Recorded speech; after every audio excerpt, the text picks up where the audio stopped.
Bonjour, je suis Jean-Luc Romero-Michel, président d'honneur de l'ADMD. Je suis heureux de vous accueillir pour ce talk du lundi qui parle évidemment de la fin de vie.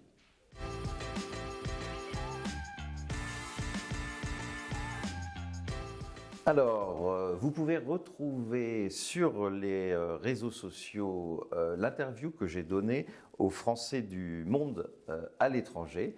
Elle est sur les comptes Twitter, etc. Vous pouvez la retrouver, évidemment. J'y évoque le combat que nous menons tous et toutes collectivement pour une fin de vie libre.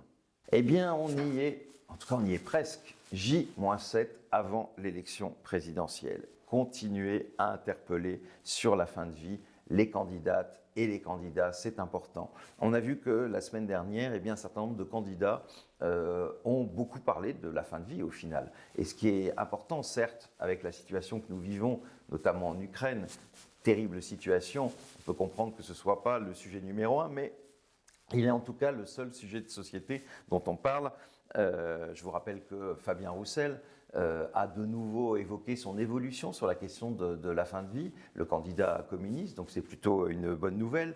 Anne Hidalgo, hier encore, dans son meeting au Cirque d'Hiver, rappelait sa volonté d'avoir une loi qui permettra l'accès universel aux soins palliatifs et la légalisation de l'euthanasie. Et Emmanuel Macron s'est prononcé ces derniers jours. Alors, il a dit que c'était à titre personnel, d'ailleurs il avait fait un peu ça aussi lors de la dernière élection, mais il a dit qu'il était favorable à ce qu'on évolue à une loi, vers une loi belge. Donc espérons que cette fois-ci, il entendra vraiment les Français et qu'il ne laissera pas ses députés sans réponse, comme ça a été le cas aujourd'hui, parce que je vous rappelle que plus de 300 députés ont voté l'article 1 de la loi Falorni qui permettait la légalisation de l'euthanasie. Malheureusement, le gouvernement n'a pas voulu aller plus loin.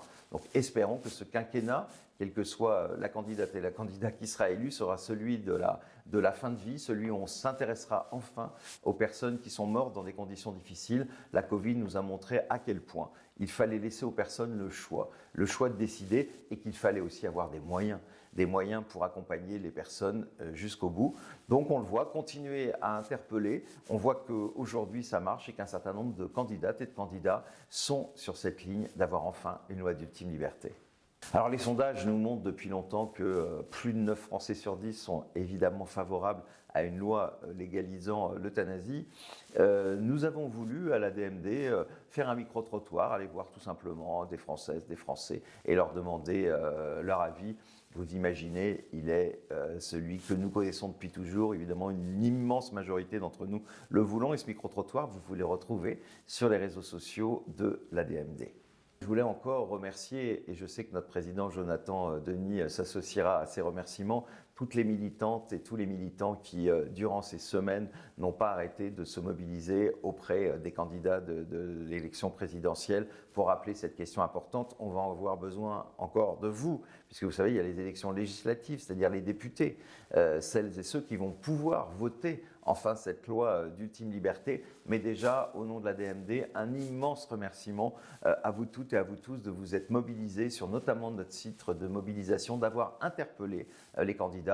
Donc je vous le disais tout à l'heure, il faut continuer à le faire, il reste 7 jours, puis après il y aura l'entre-deux tours et après les élections législatives. Donc merci à vous, en tout cas, de continuer à être ces militantes et ces militants toujours sur le pont pour obtenir ce droit extrêmement important pour chacune et chacun d'entre nous. Pour moi, comme pour beaucoup de militantes et de militants, la semaine dernière aura été une semaine à la fois douloureuse et puis peut-être aussi un peu heureuse, parce que quand on aime quelqu'un, on est heureux qu'il puisse faire ce qu'il a voulu. Et donc Jacqueline Jenkel, qui a été la vice-présidente de l'ADMD, qui a accompagné des dizaines de personnes en Suisse et ailleurs, qui a été en tout cas à mes côtés pendant toutes ces années de présidence, nous a quittés. Alors je vous dis, c'est forcément un soulagement, c'est ce qu'elle souhaitait, donc elle est partie comme elle l'a voulu, mais c'est une immense tristesse pour toutes ces militantes et ces militants qui ont travaillé avec elle, qui ont vu l'énergie qu'elle a mis durant ces 15 dernières années au service de notre cause. Elle était très connue au niveau international. Elle venait avec moi d'ailleurs dans toutes ces manifestations et je peux dire qu'elle a apporté énormément à notre combat, vraiment énormément.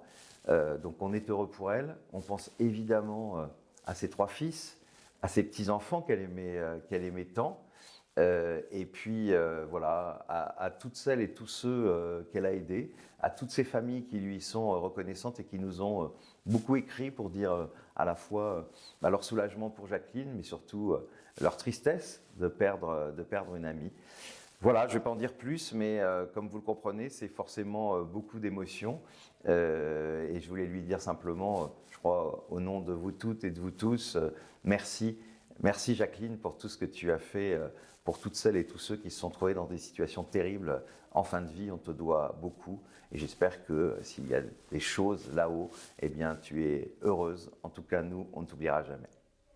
En vous quittant, j'ai évidemment une pensée évidemment pour les Ukrainiennes et les Ukrainiens avec ce qu'on vient encore de découvrir ces derniers jours, ces charniers, ces gens tués dans les rues, écrasés.